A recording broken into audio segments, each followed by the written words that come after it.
Our Never-Ending Journey of Life series, Episode 1. Is there more to life than what we know? Based on the book by Joseph LoBrutto III. Welcome to our never-ending journey of life, where we explore spirituality, consciousness, personal transformation, and some of life's biggest unanswered questions. I'm John. And I'm Taylor. Today we're talking about a fascinating book titled, Is There More to Life Than What We Know? By Joseph LoBrutto III. It's a revised and expanded edition of a book that began over 20 years ago and has continued to evolve along with the author's own journey. It really has. And what surprised me is that this isn't just a book about psychic experiences or spirituality. At its heart, it's the story of one person's search to understand life, God, and the possibility that reality is much bigger than most of us imagine. That's a question almost everyone asks at some point. Is there more to life than what we know? And even people who don't consider themselves religious or spiritual have probably wondered that at least once. Exactly. Joseph begins with that sense of curiosity. He asks the same questions many of us ask. Why are we here? Is there a purpose to life? What happens after we die? Instead of claiming to have every answer, he invites readers to explore those questions with an open mind. One of the things that immediately caught my attention was his childhood. He writes about seeing spirits when he was very young. Those stories are some of the most memorable parts of the book. As a child, he describes encounters with different spiritual figures, a Native American guide, an Irish spirit with a wonderful sense of humor, and even a mysterious biblical-looking figure. To him, these experiences felt completely real, even though the adults around him assumed he simply had an active imagination. I imagine that had to be confusing for a child. Very much so, and I think that's something many readers can relate to, even if they haven't had experiences like his. Children often perceive the world differently, and sometimes they struggle to explain what they're experiencing because adults immediately dismiss it. Eventually, those experiences faded, didn't they? They did. Like many people, life took over. He grew up focused on family, work, and raising children. For a while, the spiritual side of his life seemed to disappear. Which actually makes his story more believable because it wasn't a straight line. Exactly. His journey isn't presented as someone who always had everything figured out. It's full of ordinary life, setbacks, questions, and unexpected turns. Then comes a turning point when he begins studying metaphysical subjects. Yes, and I liked how honestly he tells that part of the story. He admits he didn't know what to expect. In fact, he jokes that he imagined he'd walk into a room full of people dressed like wizards carrying crystal balls. I laughed at that. Me too. Instead, he found ordinary people sincerely exploring spirituality together. That experience challenged many of his own assumptions and opened the door to a completely new way of looking at life. Another major part of the book is spirit guides. For someone unfamiliar with that idea, how does Joseph describe them? He describes spirit guides as compassionate teachers who help people throughout their lives. Whether someone believes in guides literally or sees them as symbols of intuition or inner wisdom, the larger message is the same. You don't have to walk through life completely alone. That's actually one of the themes I noticed throughout the book, hope.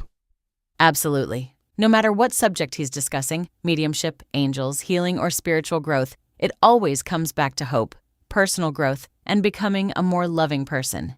Eventually, Joseph begins developing what he describes as his abilities as a channel and medium. What I appreciated was that he doesn't portray it as something that happened overnight. Not at all. There are actually some funny moments. One of my favorites is when he attends his first trance-channeling class and accidentally tips over a bench, crashes into a piano, and completely interrupts the session. That story definitely makes him seem human. Exactly. The book has plenty of profound moments, but it also has humor and humility. He isn't trying to present himself as someone who's perfect. He's learning right alongside the reader. One thing I noticed is that the book doesn't stay focused on just one subject. It moves into discussions about angels, healing, life after death, intuition, even questions about extraterrestrial life and ancient mysteries. It really does. But instead of treating those topics like sensational mysteries, Joseph approaches them as invitations to think more deeply. He encourages readers to ask questions rather than blindly accept everything. Whether someone agrees with every conclusion isn't really the point. The point is to remain curious. And curiosity seems to be the thread connecting the entire book.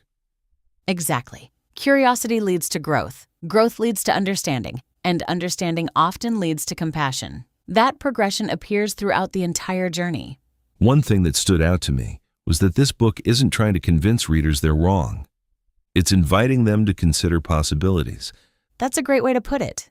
Joseph frequently reminds readers to keep an open mind. He shares his own experiences honestly and lets each person decide what resonates with them. Whether someone approaches the book from a religious background, a spiritual perspective, or simple curiosity, there's something here to reflect on.